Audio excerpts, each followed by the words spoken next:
Vale.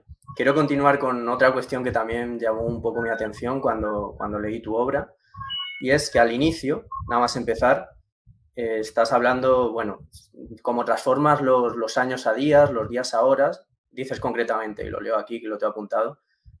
Sí, ha hecho el cálculo. Justo cuando empieza a escribir esto le quedan unos 3046 días de vida. Algo Mm. así, redondeando, como 8 años y medio para acabar con todo.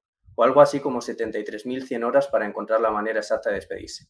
Y llamó mi atención porque yo, que también escribo y siempre soy un poco nostálgico, empedernido, digamos, obsesionado con el paso del tiempo, estas cosas, em, pues desde bien pequeño ya caía en transformar los años a días, los días a horas. Y, por ejemplo, cuando a uno le quedan, imagínate, 60 años de vida, pues 60 años de vida parece mucho. Pero cuando lo transformas a días, que más o menos pues sean unos 20 y pico mil días, aunque es una cifra grande, ya no parece tanto. Porque si empiezas a pensar qué rápido pasa un día, qué rápido pasan estos días que me paso mirando algo tele, que me paso durmiendo, trabajando, pues esos 20.000 días ya duelen y abruman más. Y quería continuar con esto preguntándote por cómo lidias tú con ese paso del tiempo, con el hecho de esa existencia efímera, volátil, absurda, que si es algo que te preocupa, es absurdo o es algo que no sueles pensar. Lo pienso constantemente. Lo, antes mencionabas las dos palabras que parecen mágicas ahora de salud mental, que parece que todos los políticos las usan a sus anchas y que parece que se ha convertido también como en un reclamo muy grande, muy importante, pero al mismo tiempo creo que muy mal usado, ¿no? También a Sí, nivel público. Yo soy o sea, no, quiero decir, no me cuesta decirlo, ¿no? Desde adolescente siempre he tenido impulsos suicidas y de hecho en 2 ocasiones en mi adolescencia he intentado matarme sin éxito, como se puede comprobar. Y además también yo creo que parte de ese no éxito tiene que ver con una especie en realidad a lo mejor es que no quiero hacerlo, solo quiero tentar a la suerte, ¿no? De qué pasaría y por qué he querido y por qué esto me ha preocupado durante tanto tiempo. Pues yo creo que también precisamente por eso, ¿no? Por una sensación de angustia, ¿no? Hacia esa cosa de por qué verdaderamente, o sea, por qué estoy aquí, por qué estoy aquí, por qué tengo que estar aquí, no, por qué por qué debería querer seguir enfrentándome a todos los problemas de mierda que me van a llegar en el futuro y por qué si nuestra vida es nuestra, ¿por qué no puedo decidir yo cuándo se acabe sin causar drama alguno, ¿no? O sea, estas cosas me comían la cabeza de adolescente y yo creo que han seguido llamándome la atención de adulta. He leído mucho a Simone Weil, he leído mucho a Albert Camus. me, Antes cuando decías esto, ¿no? No dejaba de pensar en el mito de Sísifo y, sí. y es algo que siempre ha estado ahí y yo creo que ese apego a la muerte y ese apego al pensamiento en el fin también es algo que te acaba atando, en cierto modo, ¿no? Que te acaba atando a querer seguir viviendo cosas y experimentando cosas. Hay un libro que acaba de salir que me ha fascinado, que se llama Notas de suicidio, de Marc Caellas, que es una especie de, bueno, es una recopilación de grandes notas de suicidio de escritores y artistas a lo largo de la historia, donde además él hace como un pequeño análisis, ¿no? De los textos absolutamente brillante, ¿no? Y entonces lo hablaba con el autor, le escribí fascinada, ¿no? Cuando terminé de leer el libro y, y hablábamos de cómo muchas veces el solo hecho de ser capaces de pensar en este paso del tiempo, en este apego a la muerte, en esta pulsión de muerte, en esta sensación de que a veces las cosas deberían acabarse aunque no se acaban, ese pensamiento constante se acaba convirtiendo en un pensamiento tan literario, por otro lado, ¿no? Nos acaba dando tantas ganas de reflexionar sobre ello que al final nos acabamos quedando en el sitio, ¿no? Que al final no acabamos pulsando ese botón del final, ¿no? Porque pensar en el final nos hace querer escribir más, pensar más, vivir más, ¿no? Y esta es un poco la relación. Yo creo que leer mata también viene de ahí, ¿no? La relación entre la literatura y la muerte es desde el minuto cero, ¿no?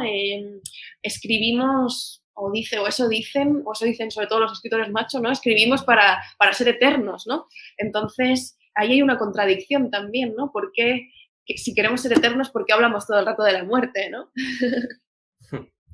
¿Y por qué tan tabú el tema del suicidio? ¿Y cómo crees tú, porque era uno de los temas sobre los que te quería preguntar, ya que además hablas también en algunas ocasiones en el libro sobre el suicidio, forma más colateral o más directa, pero ¿qué medidas podríamos también implementar desde el sistema para dar una mejor cabida a esas personas que están pasando por esa ideación?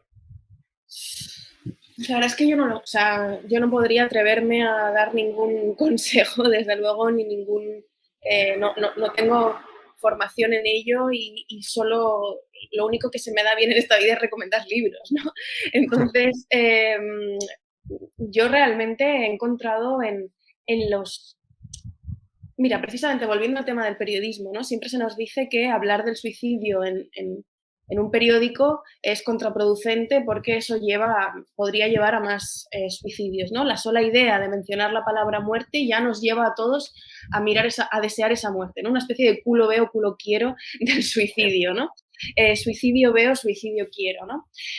Sin embargo, a mí me da la sensación de que no tiene por qué ser así del todo, ¿no? Incluso de que puede haber un término medio. Y a mí, como te decía, ¿no? El hecho de leer las voces de los otros que se han querido ir o que se han ido, eh, siempre me ha resultado tranquilizador, ¿no? Siempre me ha resultado,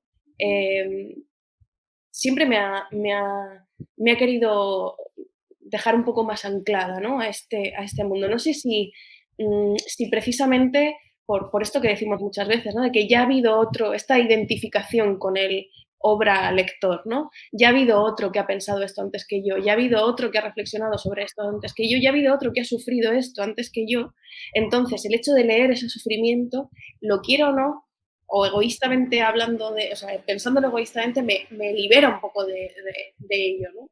Entonces yo, en todo caso, lo que me gustaría o lo que yo como persona que a veces se siente sola, que a veces dice no puedo más, cuando no puedo más, donde me refugio precisamente es en los testimonios dolorosos de los otros.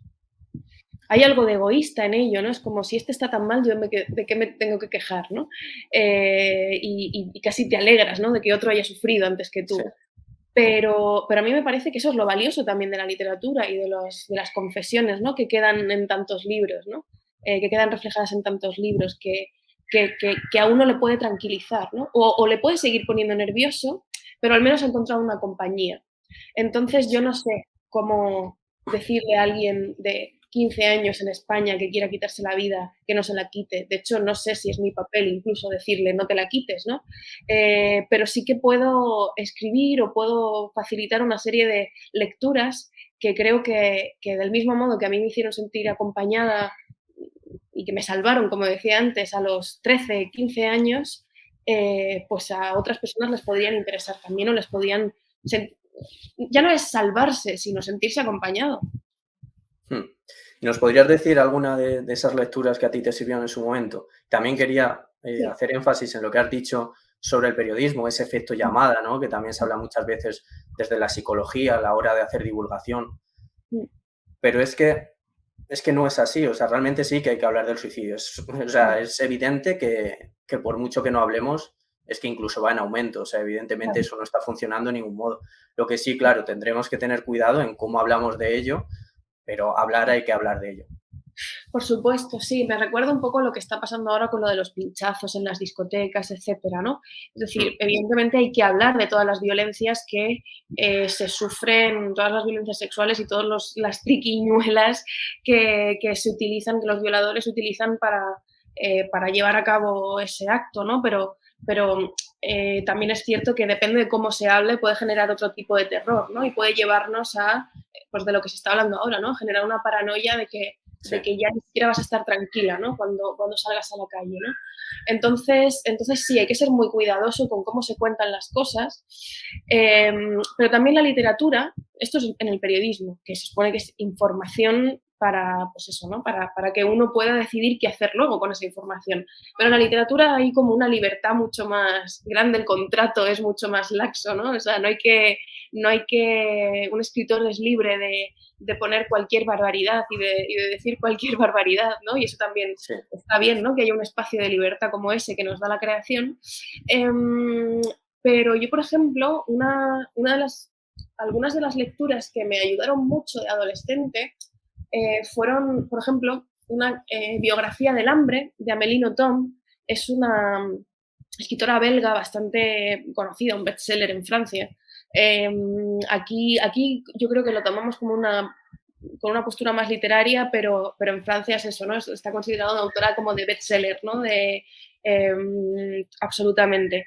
Y en su biografía del hambre ella cuenta su relación con la anorexia, etcétera, y lo hace de una manera tan cruda y cuenta cómo precisamente el hecho de narrar y de contar historias y de leer le hizo empezar a sentirse cada vez mejor con su cuerpo, y yo creo que eso me ayudó también, ¿no? De adolescente como a ver, pues eso, ¿no? Encontrar esa, esa cura por la, no sé, por el trabajo intelectual, ¿no? O sea, como el trabajo intelectual como cura de los problemas del cuerpo, ¿no? Por así decirlo. No sí. sé qué nombre tiene eso, pero me parecía una especie de placebo muy bueno, ¿no?